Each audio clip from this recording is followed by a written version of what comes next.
Please welcome Angela Walsh, St. Mary's University School of Law, John Edge, Identity 2020, Jonathan Levin, Chainalysis, and Jamie Smith, Bitfury.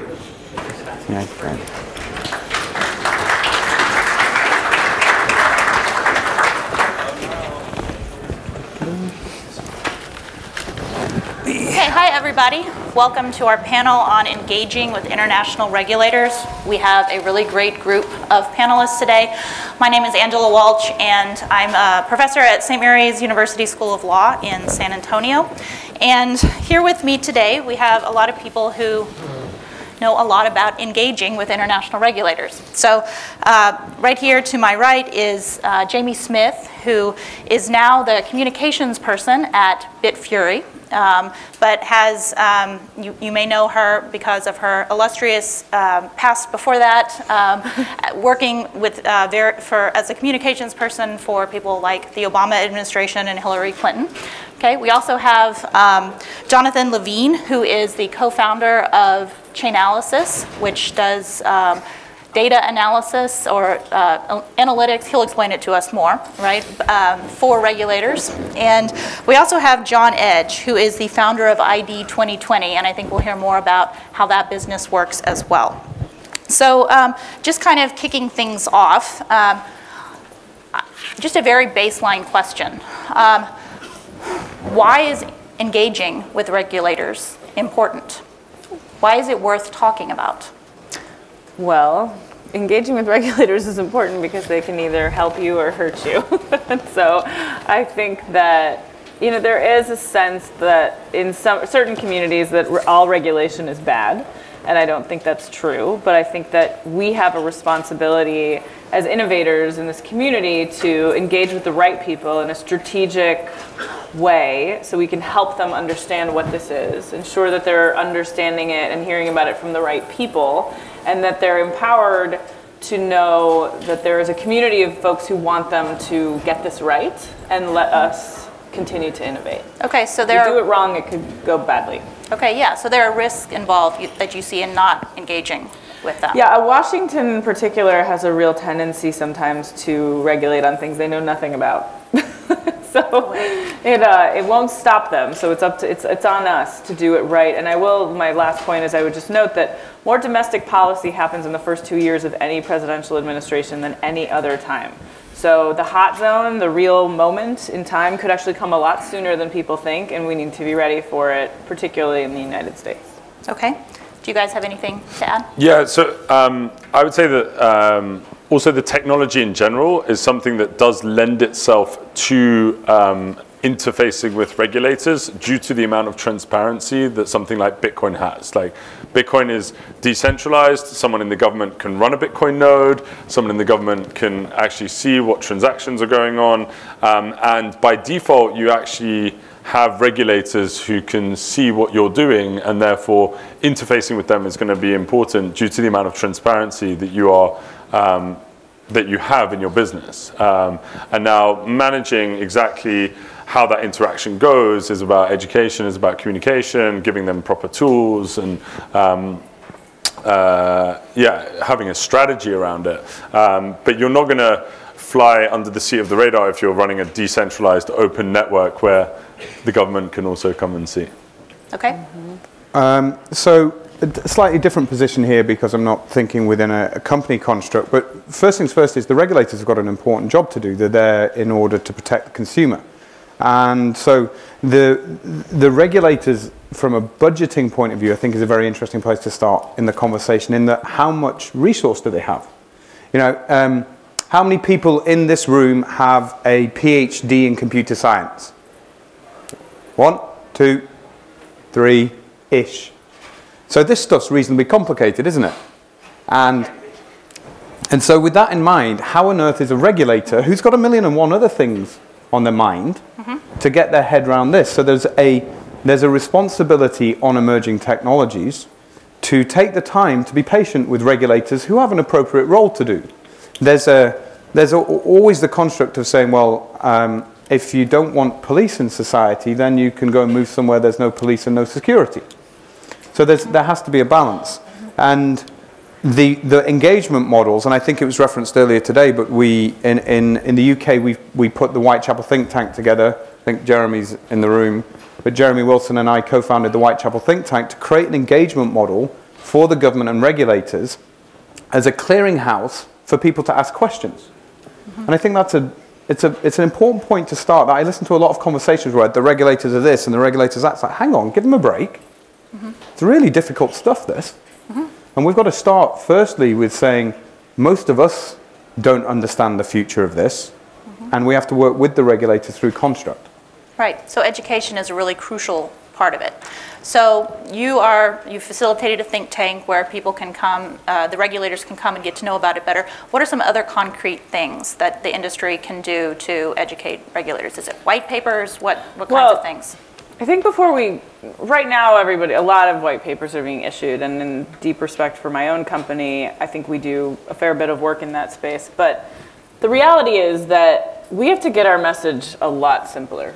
We have to make this a lot clearer. What is it, and why should you care? Should you care about it from an interoperability standpoint? Should you care about it from a finance standpoint? Should you care about it from a security standpoint? Or should you care about it from a world-changing use case perspective? I don't care how you walk in the door of one of those 4 doors, as long as we can get them to walk in the door and care, whether you're a reporter, a regulator, or anybody. So my passion and the reason, a huge reason that I thought this would be such a fascinating world to be a part of, and I'm so grateful to have been welcomed into it, is that I would really like to put together some sort of a really effective communications campaign where we're working with the leaders in the industry and coming up with a very simple approach to how we're going to communicate this. Right now, everybody's doing these conferences and talking, and people are out there, but nobody's saying all the same things. And there's some language that we use that makes 0 sense. I will say, as a member of a company that is a mining company, I think mining is a terrible word. I don't know that I could have invented a worse word, except maybe like money stealing, which is not what mining is, but it sounds like it. Just the way that words sound really matters. And there's a rule in communications that no one really remembers what you say, they just remember how you made them feel. So we need people to understand this is a very cool technology. It is safe, it is secure, it is interesting, and it has huge potential. But in order to do that, we really do have to come together as a community and figure out a way to talk about it less from a tech focus and more from a world-changing focus, and what that looks like and how that becomes real. We have to work on, and I think we have not a ton of time to do that, but we have to come together, and so I'm going to try and take the reins and lead some sort of an effort, and I welcome anybody who wants to be a part of that. Please let me know. But I fully get behind that kind of initiative, because the decision making invariably happens in a small room with a small number of people and human beings by nature kill things often that they're scared of. It's, oh, do I eat it? Or what do I do with it? Oh, I'm not sure, I'd kill it. And one of the problems with this technology and the adoption of this technology is it could be tremendous. Could be. But if we use the wrong communication tools, we scare people. And if we scare people, the decision makers sit in a room, and what I've found through Identity 2020 is we're collaborating with the UN to create a hub for the UN to interface with this technology, is the instant you get in there, you will often get within the first few minutes, Bitcoin, drug dealing, mining, what is that? It's illegal. Right. Not that you could create 500 million birth certificates for children in vulnerable situations using a ledger that's low cost and transparent, right, which is an incredible potential. You end up dealing with 20 minutes of problem, and then they look at the watch and it's time to go. Absolutely. I mean, can I just say really quick, and I'm sorry, I feel like I'm talking too much already, but I went through this exact process. I worked in the intelligence community, I worked at the White House, I've worked in the Senate.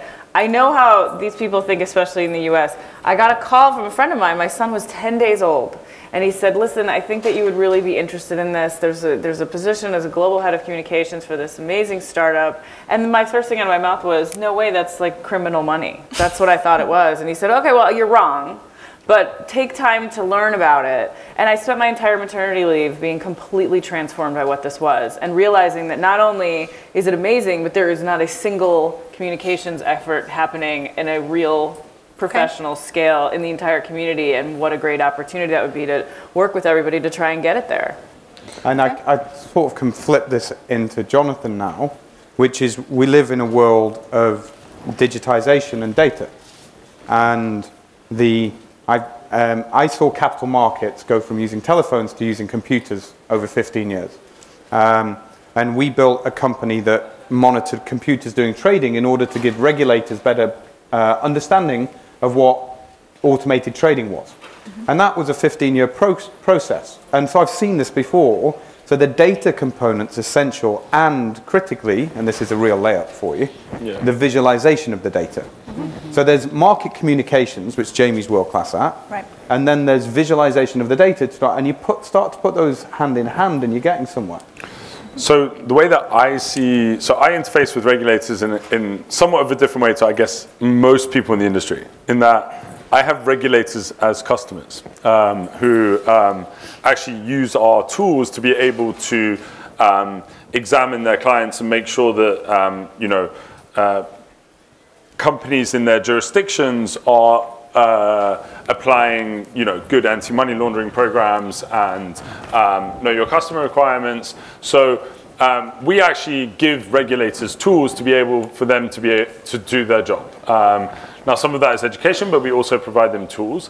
And I think the interesting thing, and where I wouldn't necessarily kick Bitcoin all the way down, into the long grass, is that giving a regulator tools to be able to monitor decentralized systems is something that is both a technological innovation and operational. So even when I go and we have banks as customers who are wanting to innovate and use digital currencies and this type of technology, one of the first practical things that they've done is actually to have compliance people sift through Bitcoin transactions that their customers are doing or their customers' customers are doing in order to have a exposure to the underlying tech and to have people who can actually manage risk in the new world. So I think that for regulators and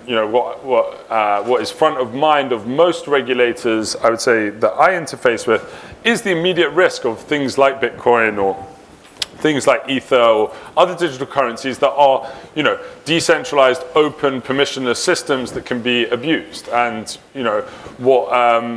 what we do as a business is provide tools so that every stakeholder in the ecosystem can protect the integrity of these systems, because fundamentally that's going to be the way that these win out. That's done on the internet. That has to be done in this market as well.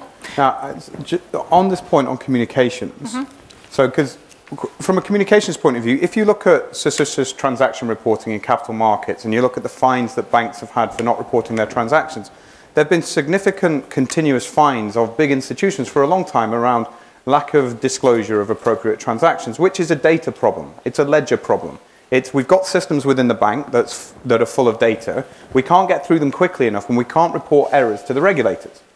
Now, with what the systems like the ones that Jonathan has do enable that to happen. However, the communication of the fact that there's existing problems in the market that aren't being solved, that everybody has every day, that this system is actually significantly better than what already exists, isn't being done.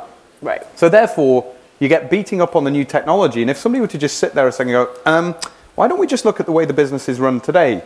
And that's a classic one on this Bangladesh exchange that just got lifted for $100 million. Right. Yeah. But that's a communications problem. Right. So I'm hearing keep it simple, don't scare them. Okay. Who needs to be in the room at these in these communications on the regulator side? Do they have the right people to be involved with this? Tech people, lawyers, who are all the people who need to be in the conversation? Well, it depends on what part of the world you're talking about. I think in the US, it's a little slower than other parts of the world, but it could speed up very quickly. At the moment, it seems from my understanding, though there are actual people who are working with regulators directly, that there are a few who know what they're talking about, and that's about it. But that can multiply quickly, and we need to be ready for it and have the right fact sheets and have the right videos and have the right messaging that they can refer to really quickly. As a former staffer in these spaces, I could tell you you need it fast. You don't need a big white paper because they won't read it. They'll pretend they read it, but they won't read it. I think in Brussels, they basically said they want to let it be for a while. I think in Asia, there's a lot of interest. So it just depends. It depends. I mean, we can pick up here and it is, you know, you got 2 Brits on the panel, so it's tooting the horn. But we're lucky in that within 3 bicycle rides, you can do the central bank, the regulator, and the cabinet office, which is the executive branch. So the Whitechapel think tank got those constituents in a room in December 2014. And we literally put them in a room. There was less than 16 people in that room. And we got them in a room and we flew in Adam back. And we said, Adam's very smart. He's got the PhDs that we're talking about. He's a noted academic. He created this hash cache function in 1997. And he was part of building this system. So when the advisors that were in the room with the government at the time were giving this advice, we pointed literally down the end of the table and went, yeah, Adam built quite a bit of this. Adam, why don't you start talking? And Adam did a wonderful piece on where it came from, and everybody started to relax. But it was getting those stakeholders, so central bank, executive branch, and regulator. Now, I'm now spend a lot of time here, and Jamie's going to have to explain to me how it works here because it's immensely more complicated. But I think the model that has worked, and it's proven with the 86-page Sir Mark Walport report on distributed ledger that was issued by a government, has been proven to work in London. And for any of the other countries in the room, that model is an open source model that anybody can take. And we're actively looking at sharing it. Yeah. So I was one of the authors on the Mark Walport paper, which was a very interesting process. It was the first time I've ever been involved in a drafting process with, I think, 40 authors. Trying to sit around a table and go through chapters that the government's going to put out on some pretty tight deadlines was pretty interesting. Kind of like coding the core code potentially on Bitcoin and having a lot of people fight about it. Yeah. More into fighting in that room than in Bitcoin core. Okay, but right.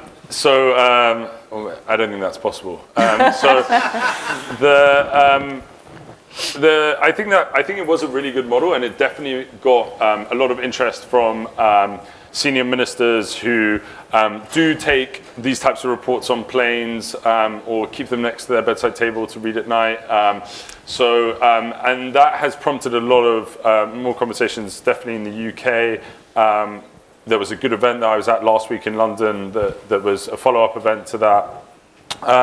So I think that that type of engagement is important. I would say that, from my point of view, policymakers, regulators actually do lean on law enforcement in a lot of these types of cases. So I've definitely seen a change in attitudes as law enforcement has, the prosecution of the Silk Road trials and several other high-profile cases in the United States has given the regulators a space to breathe. So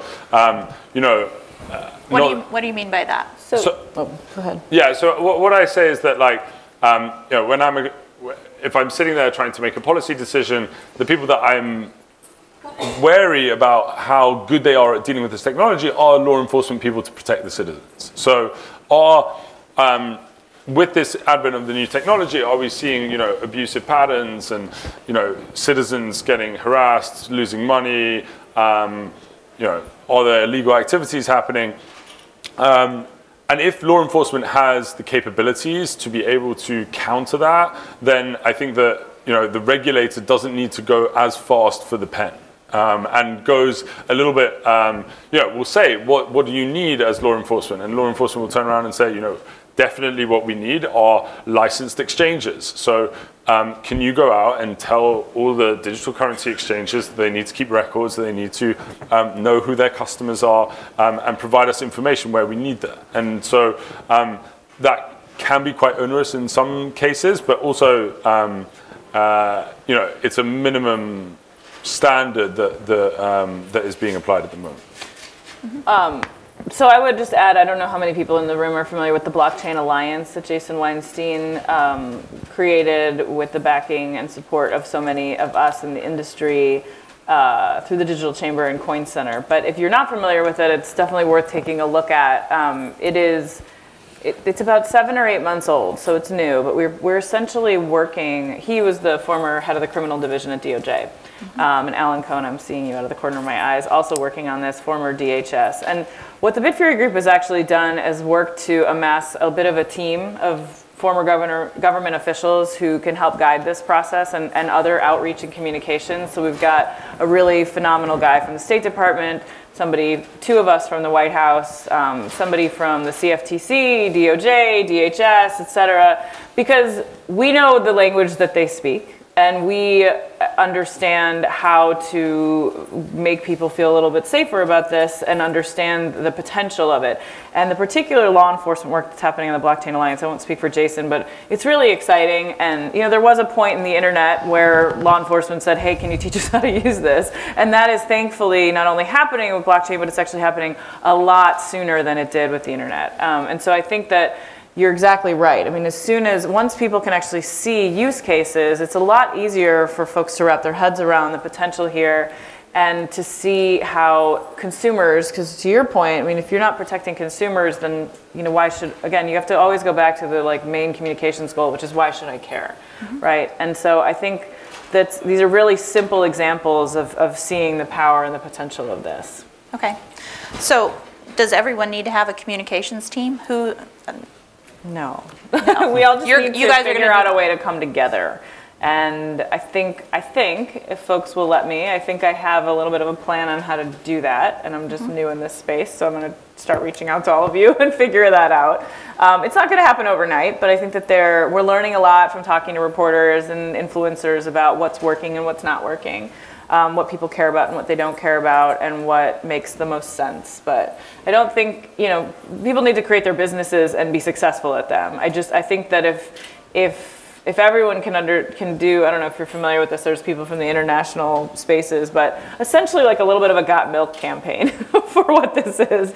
And we sort of jokingly call it that. Something that can be a little more just easy to understand. I don't necessarily need at this point for my mother to understand, but I need a lot of people who are in a position to influence others to be able to wrap their heads around what this is in a much more tangible way. Okay. If you have suggestions for regulators or your wish list for how they would be engaging with you, what would that look like? So in my experience, what works really well for, I would say any business that's not in the space to be able to learn about this is to basically find a point person inside the organization who takes a lead on it. Like, there is no way that 25, 30, maybe 100 people are going to learn about, how Bitcoin mining works in a reasonable amount of time to which they can all make decisions. And actually, quite frankly, it's actually probably strategically a bad way of focusing their effort, because 100 people should be focused on lots of different things. So I think it's really important that one person and generally what I find is actually, the technology has spread quite far by this point that it's fairly difficult to walk into any organization in the world where you can't find one person who was like, yeah, I was Bitcoin mining in 2012. Right. I've been in meetings with money transmission companies, with law enforcement, with whoever in the world, and someone's whipped out a USB miner that they bought on the internet in 2013. And I think that's that person should take the lead on trying to bring the knowledge of their organization, their institution to the table, and then also to have an interface with the industry. Generally, what I find is that that person works probably 3 times as hard at their job once they have that kind of responsibility, is an advocate internally within that institution. So I think that if you're thinking about it, electing a point person, I don't know, I'm getting more and more business cards these days being like, I'm the blockchain person inside company X. I don't know, maybe that works. I don't know whether it really does, but I think if you even informally do it, I think that's a good idea. And then, I mean, I work on decentralized open systems. I work on, today we are supremely focused on Bitcoin. We look at other decentralized open value transfer protocols. But that is an area that is something where the regulator has more fear and needs to be more engaged with that. When people start using like the word blockchain in like very private settings, especially within one institution, like maybe there's a communication problem that you should call that a database and not need to go and interface with every regulator who wants to talk about blockchain. There's like ways in which that you can style like the things that you're doing as non-problems. Word choice. Word choice, yeah. So I can be more definitive in that regulators should have a sandbox for all emerging technologies, not just this. In the sandbox, that's a safe zone. The FCA sandbox, you can apply to the FCA. The FCA will say, look, we're not going to tell you what you're doing is perfectly okay, but what we're saying is go ahead and keep us up to date. So that sandbox, I think every regulator in the world, given the amount of technology that is going on, should have a sandbox. It has to be signed off by the executive leadership. Otherwise, the people working within the sandbox will be too intimidated. Part two is thinking about this from a diversity point of view and a skills and training point of view. It's a fantastic opportunity to go to the younger people within an organization and say, does anybody want to volunteer to work in the sandbox?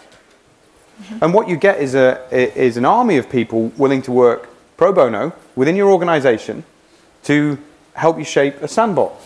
And that construct does work, and so regulators should do it in the absence of doing nothing.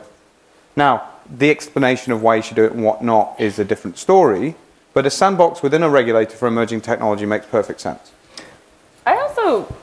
I'm sure everybody feels this every day in this industry, but I think it is important to remember one of the reasons I like communications is because it's really about the human spirit and the mind and how we take in information and what we do about it. From regulators to sort of influencers of all types, everybody wants to be part of something interesting. And they want to talk about something interesting. You know, I mean, I sort of joke that sometimes I feel like the global economy is just everyone's paying everybody else for advice and then going around the world talking about it. And then every once in a while, someone will come up with something really game-changing, and then we all talk about that. But I think we shouldn't underestimate a lot of regulators are either really young and fresh on the scene or have been around for a long time, and both categories of people would like something interesting to talk about and like to know something about something interesting and are eager to take the next step in this space. And if we can find a good way to invite them in a way that's not too complicated, not dumbing down, but just not too complicated, I think we'll find a really positive response. I can't tell you how exciting the last 7 months have been and the conversations I've had. People's minds are just, they're blown. They actually, once they accept it, they can't believe that it's actually quite simple and real. That this could potentially be the answer to so many questions. I think sometimes you can over-index and actually promise that this is going to change everything in all of the world. And I think we all have to be careful of that too. As somebody was saying on the last panel, it's not a panacea. No technology is, but its potential is quite real. And if you can turn a lot of influencers into your own spokespeople, all of a sudden there's more buzz. But I think there's something to pick up here in terms of so if you take the mega trend, we're moving from a supply-side economy, I haven't got my mobile phone with me, but to a demand-side economy. And these challenges are going to keep going because the more we have a demand-side economy, the more it breaks the construct of regulatory organizations. You have a bank, the regulator regulates the bank, and the bank looks after everybody. Or, and it's this an easy one, I'll get laughed at, you have a taxi company, and they get a medallion, and you regulate the taxi company, and they pick up the passengers. Well, now the passengers have all got a mobile phone, and then they use this taxi ordering app that allows them to actually work on the demand side of it, which is a platform that doesn't own any taxis and so on and so forth. And you have enormous regulatory challenges that Uber have had. Then you've got this other company that did something with accommodation. Demand side again. And Airbnb have got their regulatory challenges. So within financial services, we've gone demand side. Everybody's got a mobile device. And then all of a sudden everybody can think about peer-to-peer money services, and that breaks the construct. So, not to add to Jamie's problems here, but I'm game. We have, as a planet, the thing that is categoric is the proliferation of mobile devices. And through that, the identity of people via a mobile device to access services. And we've seen 2, taxis and hotels. 3 is financial services. And every single regulator in every single space is struggling with it. And to a certain extent, if you were doing the mega communications piece, you'd put them all in a room and you'd start to explain demand-side economies, proliferation of mobile devices, and how every single thing that's regulated off a central authority is going to change, not because of a blockchain or a this, that, and the other, because everyone's got a phone. Mm-hmm. That's right. So how do you communicate that to regulators? Are the lawyers going to you have to educate the lawyers first about rebuilding the law? Or? Well, you have to sort of separate it out, right? The messaging is pretty simple in that you're talking about interoperability and ease of use, security, and potential, right? And if you can get people to understand those 3 things, what is it, why is it easy to use, why is it secure, and how is it going to actually change something, it's not that, there's a lot to say there, but keeping it sort of simple in that space is one thing. Separately, it's about who are your targets, who are the right audiences that we should be talking to. And I think with a group of the right people in the room, and I'm not the decider on who that is, you guys decide who the right people are in the room. We can figure out who that target list is, and we just continue to grow it and grow it and grow it, because the more people who know about it, the more, the statement, like the rising tide lifts all boats. Okay, so we have a few questions from our audience that people want to hear about. One, has anyone thought to approach OSHA to create new SIC codes to reflect the new blockchain, DLT, and cryptocurrency industry types? Or, this is not my area, so new NAICS codes. Does that mean anything to anybody? These are examples. This is a communication problem. problem. Question I would probably not direct at a regulator.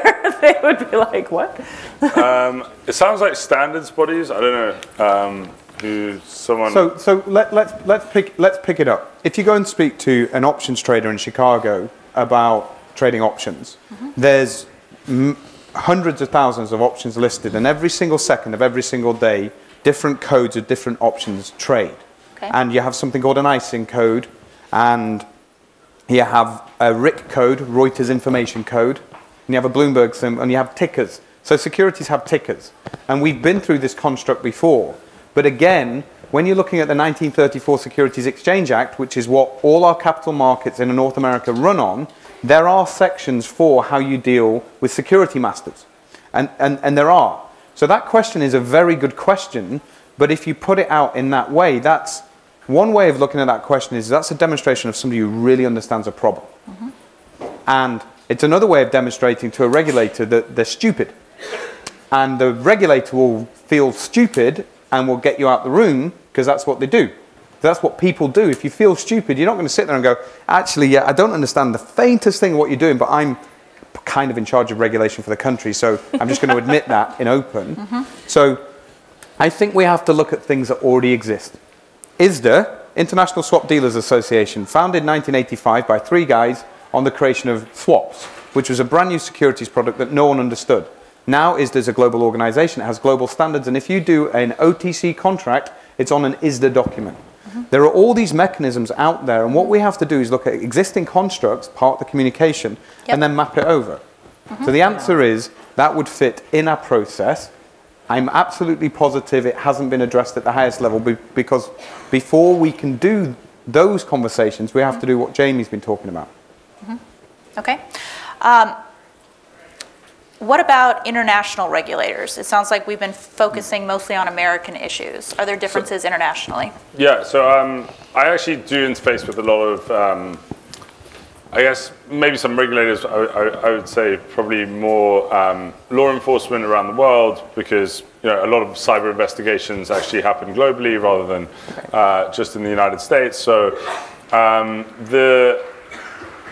there are sort of umbrella organizations that are very good at coordinating a lot of much smaller jurisdictions. So when I say that each regulator should have a point person within their office who deals with this technology. You know, I'm mainly talking about you know, more developed countries that have bigger state apparatus. You know, I often go and you know, a country might not know that they actually have a big problem that and have government officials that are completely unaware of it, and that's just a bandwidth issue and you know, resource issue.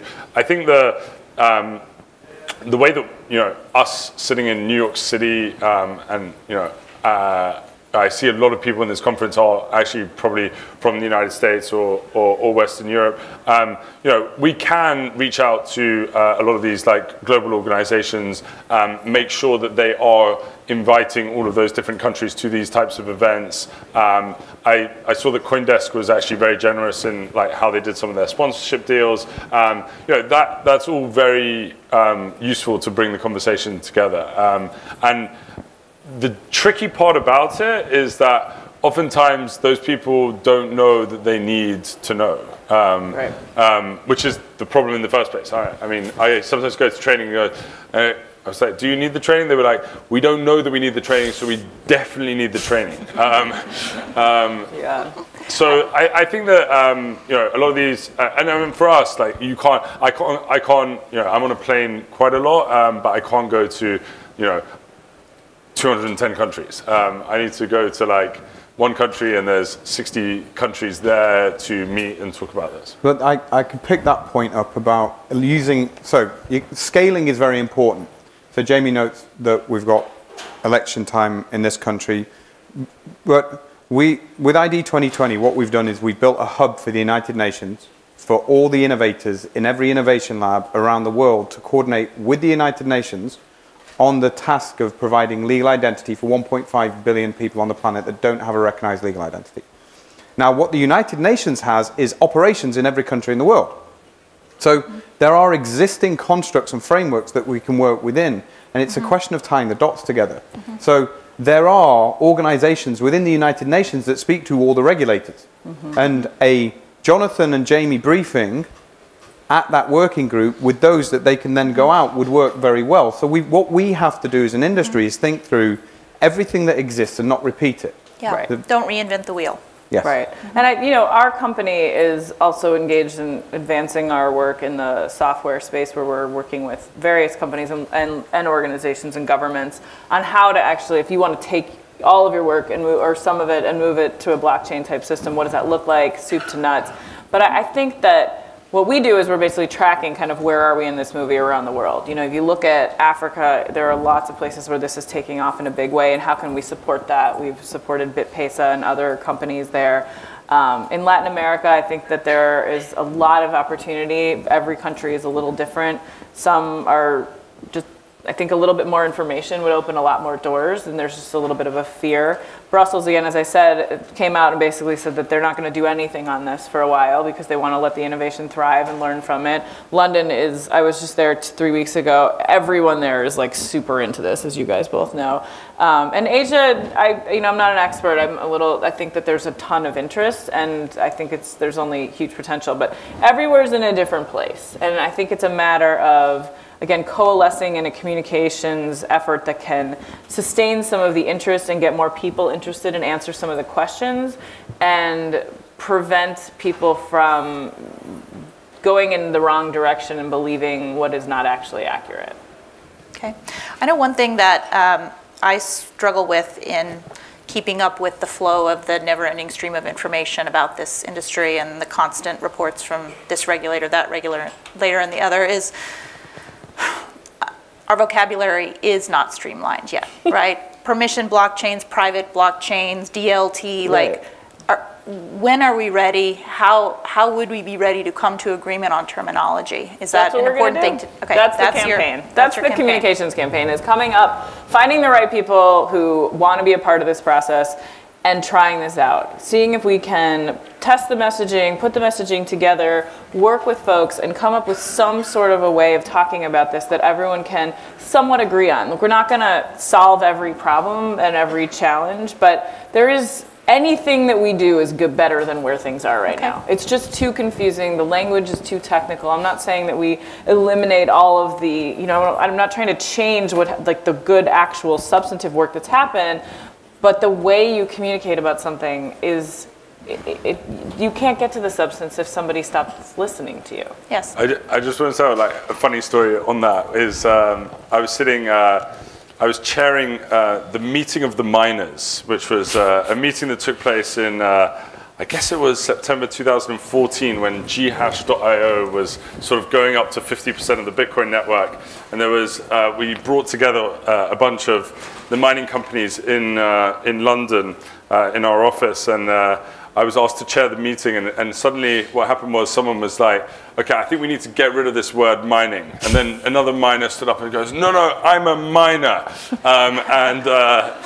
Yeah, we still have mining today. So I think it's something that we do need to change. I have a feeling it's going to be quite tricky. Drawing parallels again. Yeah. One way is bottom up, which is let's all get organized, which you know will be a complete S show. The other way is that in time there will be big customers, so people who spend a lot of money using this. So again, to go to capital markets, Fidelity, the big asset manager who pays everybody's bills, started using a technology called FIX, Financial Information Exchange Protocol. There are a number of different ways of talking about it, but a very big customer started using it, and they used the language, and they in effect set the market. Because if you wanted to sell, you had to, at a conference, because people pay for their booths and everything, you had to use the language of the big customer. So I think there's a bottoms up, but at some point in the next 5 years, there are going to be very big customers, and they'll use words, and if you're not using those words, you won't be able to sell to those customers, so the world will become default. And don't get me wrong, communications is not rocket science. It's why I do it, right? I'm not pretending that this is some brilliant, the genius is in the simplicity. That is why it is so effective. And we have to, there are just some slight changes that can happen that should hopefully not get everybody all riled up where they're standing up yelling, I'm a miner. But I think again, I know I'm repeating myself, but I'm not sure there was an actual concerted effort to stop saying HTML and HTTP and whatever, or even to stop saying World Wide Web. But at a certain point, we all, got to a place where my mother actually did know there was an internet, and she buys shoes on it and sends them to hopefully me. Yeah. But she doesn't know how the internet works, and she doesn't care. Right? And I think we need to also, we're so intent on people understanding the technology that sometimes we lose the fact that there's a lot of people out there who are never going to understand how this works, and who cares? They don't need to understand it. They need to know what it delivers for us and for you and your family. I mean, you have to remember, people mostly care about three things. They want to keep the people they love safe.